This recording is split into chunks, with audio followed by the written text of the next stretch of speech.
Welcome to Season 4 of the Agile Brand with Greg Kihlstrom, where we discuss business agility through customer experience, employee experience, and digital transformation.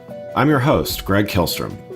The Agile World podcast is brought to you by TEKsystems, an industry leader in full-stack technology services, talent services, and real-world application. For more information, go to TEKsystems.com. To read more about the topics discussed on this show, you can go to my website at gregkihlstrom.com and read my latest articles or get a copy of my latest book, Meaningful Measurement of the Customer Experience, now available on Amazon and other retailers. My name is Greg Kihlstrom, and I'm the host of the Agile Brand podcast. According to Gainsight's 2022 Customer Success Index, companies that reported the highest net revenue retention rates also reported investing 10% of their revenue in their customer success and customer success operations, or CS Ops, teams, which translates to the fact that investing in customer success increases both revenue and overall value of the business. And according to another recent study by Gainsight, funding for customer success is still being prioritized in the current market. The SaaS market report revealed that both CEOs and investors agreed that customer success should be the least likely to receive departmental cuts. Publicly traded CEOs actually unanimously came to this agreement. Not a single respondent there voted to cut CS. Today, we're going to talk about customer success operations and the role it plays in the current success and future growth of companies. To help me discuss this topic, I'd like to welcome Scott Salkin, SVP and GM of Gainsight Essentials at Gainsight. Scott, welcome to the show. Hey, Greg. Thanks so much. Excited to be here. Yeah, looking forward to talking about this with you. But first, why don't we start with you explaining a little bit about what Gainsight does for its customers and your role there? Yeah, absolutely. Plain and simple, Gainsight's a software company, that helps other recurring revenue businesses, companies that have, subscription-based businesses. Some of these are the largest and fastest growing software companies in the world. We help them retain and grow their customer base. So, keep their customers, reduce churn, expand growth, things that you talk about, again, going back to net retention, like you mentioned. And we help them do this by leveraging data and workflows and best practices. So not only can they understand the value that their customers want to achieve, but also how to really proactively deliver that value. And I think proactive there is a really big piece of this. In times like these, we can probably all agree right now that we're in a bit of an uncertain economic climate. Right. Delivering value, retaining customers is more important than ever. So, business is slowing down. A lot of CFOs are stack ranking the tools that their teams use, the expenditures that they have. So keeping their customers and keeping their customers happy and delivering value is more important than ever. Mm-hmm. We also, we talk a lot, and I'm sure we'll talk more today, a little bit about like efficient growth. We call it durable growth a lot. Gainsight, when we kind of wrap it all up into this pretty bow, and put a bow on top, we help companies build that kind of like durable growth engine. When we talk about durable growth, the easiest customers to grow, the least expensive ones to grow are your existing customer base. So we help companies, do that and put the customers at the center of their business and at the core of their business. So specifically, I run a business unit called Gainsight Essentials. And, Essentials is really focused on the fact that, today, customer success is a core principle for every single type of recurring revenue business, like I mentioned, in the world. When you're born in the cloud software company, or let's say you're a big enterprise going through a digital transformation, customer success is really critical for you. So with Essentials, we've kind of transformed our customer journey to make it easier for companies at any stage in their journey to start and scale with Gainsight. So we have pricing and packaging that lets customers start more easily. We've built new implementation and onboarding processes that get folks live in as little as 2 to 4 weeks. And then we've actually even built something called Essentials Accelerator, which when you think about it is an accelerator program that helps kind of guide and ensure customers are successful with us, and not only in how they use our technology, but also, with the people and processes behind it and whatnot. So we went live with this back in March. We've added about 100 customers using Essentials in the programs and packages we put together in about the last 6 months. That's great. Well, let's get going here. And as I mentioned at the beginning of the show, investments in customer success can provide big gains for companies. Yeah. So let's explore this a little bit more. So first, for those getting up to speed on terminology, how would you describe both customer success as well as customer success operations or CS ops? Yeah, no, that's a great question. Gainsight, it's interesting. We've now written 3 books on customer success. and have somewhat kind of really helped define CS as a practice and also a career. And there's really been this massive movement behind it, I would say, over the last 8 to 10 years. Customer success, I would say, itself is more of a business method that uses your product, uses your services to help companies or your customers achieve their objectives. So, it's very relationship focused. It's focused on client management. It's focused on aligning your customers with your own company's goals. So the things that you kind of want to promise during the sales cycle are the things that you want to deliver on, and how you get everyone involved in achieving those goals and outcomes that you and your customer align on. So ultimately, effective customer success strategies. I would say, the goal there is to create less churn. So less churn equals more retention. You want to lower your customer acquisition costs. And I think that's actually not talked about enough, is actually lowering those customer acquisition costs through better customer success, and also creating more upsell opportunities. So again, we talked about net retention. How do you upsell more? How do you get customers to buy more? If you go a click deeper into CS operations, so customer success operations, the mission there is really to help your customer success team operate more efficiently, and I would say with more excellence, so that your CSMs, your customer success managers, they can help customers achieve those goals. So a lot of it in customer success operations is really on efficiency. And a lot of companies invest in CS ops as a strategy, to help, again, go back and drive retention, expansion, advocacy, and focus it all on being more efficient. Yeah, that's great. Yeah, thanks for providing that. And so, to go back to the report I mentioned earlier in the show, it also said that while 95% of companies surveyed have some type of customer success function, not all are as successful as others. What does customer success operations look like when it's done well? No, that's a great question. So, we look at best in class, CS ops teams as really being, I would say, thought partners to design strategic initiatives and then execute to make those visions and those initiatives a reality. So CS ops is really deeply involved. The value and the impact that CS ops often brings and is kind of this maturity level to the customer success team, and puts them on a kind of this almost like common pathway for companies that lead to, again, I mentioned this before, but this is where it leads to more improvements in efficiency, which then tie back into retention and growth. So I would say the most immediate impact on efficiency that CS ops brings is things around, like, for example, increasing account ratios. So how many customers each customer success manager is managing, for example, and doing this by providing more structured processes, more resources, better access to data, more proactive types of plays and playbooks for your customer success managers to use with those customers. Yeah. So that's where it kind of, impacts efficiency. Then if you look at retention, it's things like faster risk identification, faster resolution of issues. Every day, CSMs are individually, tasked with identifying and addressing risk, and CS ops helps them do that better. And then, again, it goes back to playbooks and things of that nature. And then the last thing I'll mention, I can quickly talk about growth. Ops typically runs, for example, survey programs that identify, who is a promoter for your business, who's leveraging, your system or your data to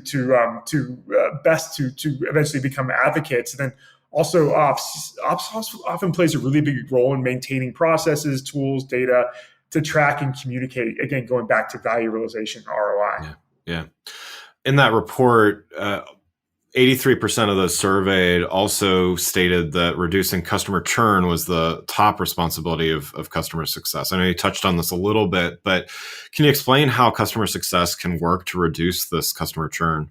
Yeah, no, we could probably spend 30 minutes on this topic alone. Probably a whole show, but yeah. An entire show on just churn. So let me try and kind of summarize it with a few key points. First off, I think there are different types of churn for companies to consider as they mature, as an organization matures, and even as a customer success organization matures. But let's kind of focus on the basis.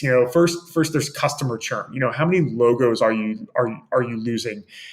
And then there's revenue churn. So how much of the recurring revenue that you're producing as a business are you losing on a monthly or annual basis? That's churn. Turn it around as retention. It's how much are you keeping? So the role of customer success, I would say, is not only to reduce churn, but to actually drive higher net retention for your business by helping you deliver the value and the outcomes again. And we always go back to kind of those two terms, value and outcomes, that you promise to your customers during the sales process. And, and that your customers have trusted you to deliver based on what they're paying you in return. So ultimately, again, that gets back to net retention, leading them to do more with you, or helping your customers have the trust and ROI that eventually ends up with them either buying more from you, whether that's more licenses, more services, purchasing more features or product, and so forth. So, and I think this is really important now, again, going back to, we talked about economic conditions for a minute, but the other thing that really impacts us today is customers are really agile these days. I mean, companies are mobile. They're powered by choice. They're in charge of the sales cycle. It used to be that, that kind of customers were kind of, gathered around the vendor in the core. Now it's the other way around. The customer's at the core. So the result is that, sometimes a happy customer isn't enough. A happy customer doesn't just guarantee that you have the business long term. They have so many options to continuously reduce cost, increase profitability. They're getting the pressure to do that more and more these days. So you've really got to continuously deliver value and reduce that potential churn and increase the rate of retention. And I would say the customer success just does just that. It aggregates your customers and product data. It gives you 360 views of your individual customers. It helps you leverage data and best practices to more proactively deliver those outcomes. And that's really the role. And I would say the last thing that I think is really important, that I think kind of comes as you mature more for your own company, is it builds advocates and it builds communities out of your customers so that they can help each other and in turn, help your business grow. And honestly, that's one of the most important pieces. There's so much more, but I think that's a really good kind of high level overview of customer success and its role in churn. Yeah, absolutely. And so you've mentioned quite a few metrics and ways of measuring, but as we all know, we can measure a lot of things, but in order to really understand success, we need to sometimes limit our view of a few key metrics. What do you see in your experience? What are the top companies that are really doing this well? Like what are some of those metrics that they're really relying on for their to measure their customer success programs? Yeah. Like you said, there's a lot of metrics out there and they can get, more complex. You can double click into a lot of them as you continue to get more mature as your own org. But, I'll kind of focus on, 5 or 6 that you really need to have on your radar as you're kind of starting your customer success org and starting to grow. I mentioned a couple of these to start out with. First, logo retention, really straightforward. How many customer logos are you churning over a given time period? And that's oftentimes where a lot of folks start. How many customers we're retaining? Then you get into renewal rate. So let's start with gross renewal rate. Folks call it GRR most of the time. This measures more of how much of your monthly recurring revenue, or it can be annual, MRR or ARR, are you retaining each month after you after you subtract, all the efforts of churn or downgrades. We talk about downgrades sometimes, and how that impacts your business. Net renewal rate then, so NRR, very similar to gross retention, but then you start factoring in how losses in revenue, so how, the revenue that you're losing from churn and downgrades, how those are then offset by upsells and cross sells. So how you actually are, adding more benefit to your customers or selling into them. Then there's a couple other ones. There's expansion percentage. So what's the percentage of your customer base that are actually expanding? There's net promoter score and customer satisfaction. You can often get these through surveys, whether they be email surveys that you have in app. So within your product, but being able to measure things like net promoter score and customer satisfaction is really important. Are customers happy with the tools and resources you're providing them and services, and are they also willing to recommend you to other folks? There's then the cost we talked about CAC, customer acquisition cost. There's also the cost of retention. How much are you spending to retain a customer? And I'd say, one last one I'll throw in there, very, very relevant to customer success. I would say still becoming more relevant as product and customer success come together, but that's around product and feature adoption. And I say that because, I think it's really hard to have great customer success without having product and user success. Looking at product adoption, looking at, how users are leveraging your features, those are really key metrics that you need to have a hold of if you're really going to have a top-notch customer success org. Yeah, great Great ideas there. What about customer success and sales and their relationship to one another? It seems to vary widely depending on the organization, of course, but we've been talking about customer churn and things, but sales often focusing on net new customers, of course. What's the ideal scenario for that relationship between the two? Yeah, alignment with sales is absolutely critical when it comes to long term success of customers and of the customer success team in general. If you assume that customer success owns the company retention number, then the combination of sales and customer success is what drives the total subscription bookings number for your company. So the total growth numbers for your company. So then there's a lot of things that then have to be figured out jointly and together. So there's got to be really great alignment. Things like who owns bookings and who should be compensated for renewals. Who owns and should be compensated for upsells. Who's responsible for mapping out and communicating a customer's org structure and building broader relationships within that account. What does customer success need from sales after the deal is closed in order to make the customer more successful? Not just customer success, but what does implementation and onboarding professional services need?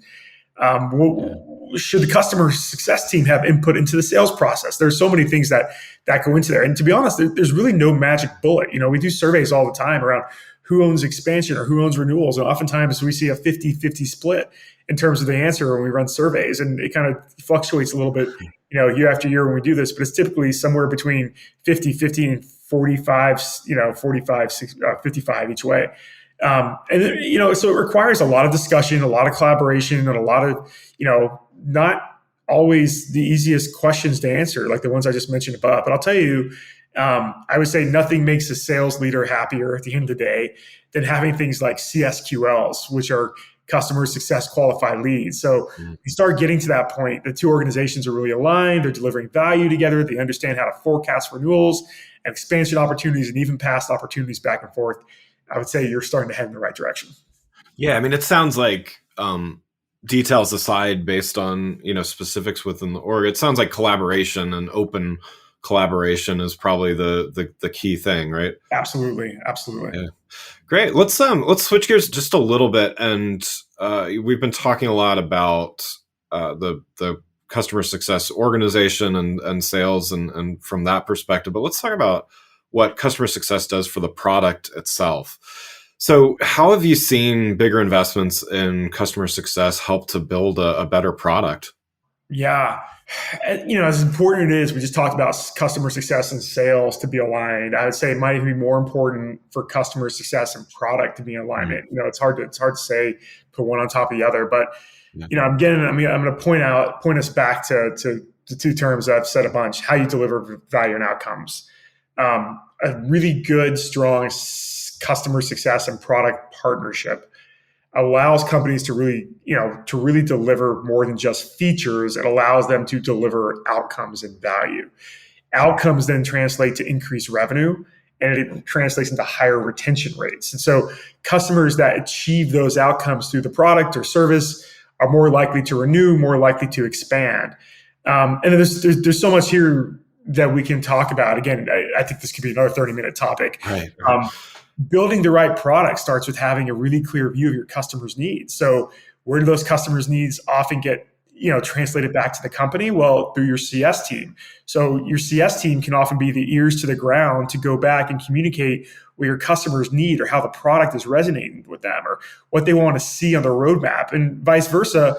Product is involved with helping enable the CS team so that they can more effectively onboard or teach or advise customers about these new features. So there's really that kind of symbiotic relationship where they've really got to be working closely with each other, have to be communicating strategies really well, have to be communicating awareness around what the customer needs really well on the roadmap, and capturing great feedback. And again, I'll say it, it's really hard to have true customer success without true user success of the product.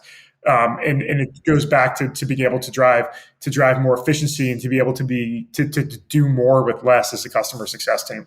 Yeah, completely agree. So one more topic to explore here. Let's talk about what customer success does for the customers. We've talked about customers a lot, but let's talk about that relationship. So, an obvious gain of investing in customer success is happier customers who buy more often, and refer others too. But what are maybe some perhaps less obvious outcomes that benefit customers when a company invests in customer success?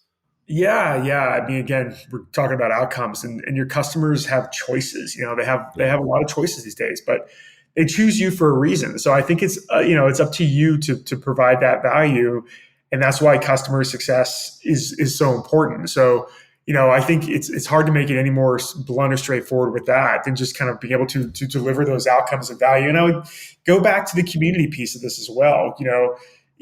I think these days a lot of companies are not just providing, features through their products or services, but companies more and more are often, the product is a career companion for folks. Yeah. Our product and what we deliver is more than just the features, it's the community. It's the events that we do. It's the connection of people to each other. And so, oftentimes when people, if they come to Gainsight, they feel like they're coming to a career companion. And then it's I'll be honest, it's hard for them to leave because they're not leaving behind more than just the product and the feature. They're leaving behind the community and the career companion they have there. So I think that's some of the the less obvious things that come out of it, that it's really about, how we not only help folks, perform in their day to day, but also how you help folks really, plan out and visualize, the next steps in their career as well. Yeah. Because I think, in an organization, they may be in an org with tens of thousands of other employees, but they're not all doing their job, right? And so it is good to have that community of others that are, whether they're in a larger, smaller, or similar sized org, they're kind of feeling their same pain points and some people they can talk to, right? Yeah, I mean, community has been absolutely critical to our growth as a company. We started that from Gainsight's now about a 10-year-old company, and I would say community was started from day one, and it's been absolutely critical, not just to our growth as a company, but to growth as customer success. Again, I mentioned it was a movement, and the growth of customer success as a career. And now it's one of the fastest growing careers. If you go on LinkedIn or other job boards, that you see more customer success jobs than anything else out there. It's absolutely critical. So it's been fun to watch how, not just the job of the customer success manager itself, but also customer success managers then becoming customer success leaders or going into customer success operations or becoming admins of platforms. Again, there are folks that are earning certifications to just manage Gainsight as a platform. There's so many great things that have come along with just the kind of the creation of the category of customer success as well. But it doesn't have to just go with category creation. It can go with any job that you have out there. And so being able to provide more than just that, again, going back to the fact that there's so much choice out there, when you're a company and you're a product these days, you're more than just the features and the lines of code that you're selling. You definitely are needing to provide more of that kind of rounded experience for your customer. Yeah, absolutely. Well, one last question before we wrap up. You've given a lot of great advice already, but what's one last piece of advice you'd have for companies that, let's say they're in early days of their customer success program, or perhaps at a turning point in their customer success program? What's one piece of advice for the months ahead? I would say one of the most important things is don't try and do too much right off the bat, right out the gates. There's a lot of great ways to start and then grow and scale. I think one of the best places to start is just by making sure you have executive buy-in to make CS a tops down culture in terms of belief in your company. And I remember back in the days, you used to go to events, and I remember folks used to say, "Hey, who in the room is a salesperson?" And if everyone didn't raise your hand, they would say, "No, you're wrong. Everyone here in this room is a salesperson." I think now that shifted to everyone in the room is a customer success manager. Yeah. Everyone's in charge of making customers successful, and you've got to have that buy-in from the tops down in the organization. So you've really got to talk to and understand your customers and understand them. And I think that, again, goes back to a responsibility of everybody. They've got to have an understanding of how your company is delivering value, how customers leverage the value that you provide, and what you're delivering to them. I would say another really core fundamental piece is getting your data in order. And it doesn't have to be really complex, but start with basics. Most companies out there these days who are looking into customer success, they've got a CRM system in place. They've got ticketing data and support data from tools like Zendesk or Salesforce or HubSpot. And in some way, shape, or form, they've got some product data. So once they can start ingesting that into a system that brings it all together, so a tool like Gainsight or others that are out there, to start getting some basic things like health scores of your customers, 360 views of those customers, then they can turn those insights into actions. So things like workflows and playbooks and surveys and email communications, and automating away some of the low value redundant tasks so that your CSMs, the people who really should differentiate you from your competitors, those people can put more time into the effort into the high value activities that really deliver the outcome. So I think it's really important to be able to kind of take that almost like crawl, walk, run approach. And, as you get some of these basics into place and you're ready to scale, then you can move on to the next phase in your journey. And again, remember, you're not alone. Tons of great examples out there of companies who have done this and some great frameworks to help guide folks and, leverage the customer success communities that are out there. There's several of them out there. Gainsight has ours with Pulse and some of the things that we do. But there are literally tens of thousands, if not more, people out there in your shoes, and they're all ready to listen and help and engage. So you've got to take advantage of that too. Yeah, great advice. Well, Scott, thanks so much for joining the show. For those listening, what's the best way for them to keep up with what you're doing? There's Gainsight.com. Also, Essentials is essentials.gainsight.com. And follow me on LinkedIn. It's just Scott Salkin, Salkin. You can find me there. And we post a lot of great things around customer success and other things going on in life. Wonderful. Well, again, I'd like to thank Scott Salkin, SVP and GM at Gainsight Essentials at Gainsight, for joining the show. Thanks for listening to the Agile Brand with Greg Kihlstrom. Talk with you next week. Thanks again for listening to the Agile Brand with Greg Kihlstrom podcast, brought to you by TEKsystems. If you enjoyed the show, please take a minute to subscribe on your podcast channel of choice and leave us a rating so that others can find the show more easily. You can access more episodes of the show at www.theagilebrand.show. To get a copy of my latest book, Meaningful Measurement of the Customer Experience, visit my website at gregkihlstrom.com. Until next week, stay agile.